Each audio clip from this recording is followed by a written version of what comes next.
Sveiki, labdien visi atkal. Es te mēģināju šodien, īstenībā bija tā, ka es iesniedzu mana balss portālā pieteikumu par to, ka varētu vēlētāji balsot elektroniski.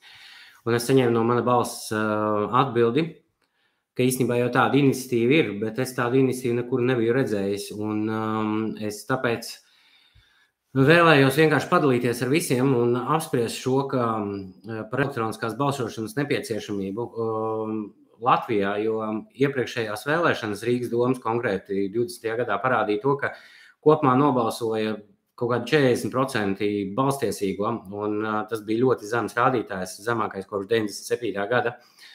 Un tāpat ar visu to Covid afēru un vēl kaut ko vienkārši tagad tuvojās Eiropas parlamenta vēlēšanās, un es arī esmu viens no kandidātiem no saraksta numuru 13, tā saucamā Kiršteina saraksta.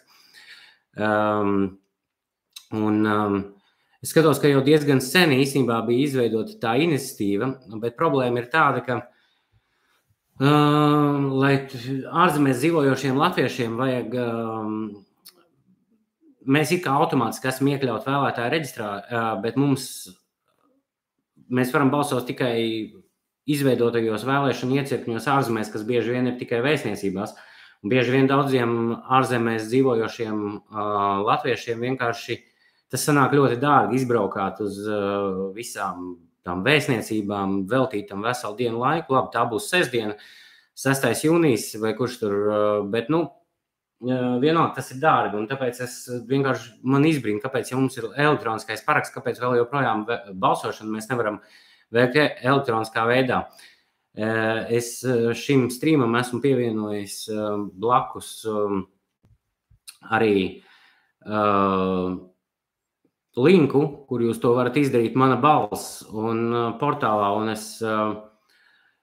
un es ļoti iesaku visiem pievienoties vienkārši tā, lai var visi nobalsot ar elektronisko balsošanu, jo nav jēga pa tiem iecirkņiem vazāties. Tas ir tā, 2 vārdos. Lūdzu, apstiet to linku. Šis bija tāds īs video, varbūt, principā es visu esmu pateicis, ko es gribēju, bet, padomājiet paši, kā jums būtu ērtāk vienkārši ar e-parakstu parakstīties vai braukt uz tām visām vēstniecībām, uz vēlēšanu iecirkņiem un pēc tam vēl cerēt, ka tās balss tiek pareizi saskaitītas, vai vienkārši to visu beidzot automatizēt. Tehnoloģijas to jau atļauj 10 gadus vismaz, bet kāpēc mēs to vēl joprojām neesam izdarījuši, tas ir tiešām aktuāls jautājums, tāpēc es iesaku visiem vienkārši paņemt un parakstīt šo iniciatīvu. Es esmu linku pievienojis zemāk šim streamam. Vai visiem čau. Līdz nākamajai reizei.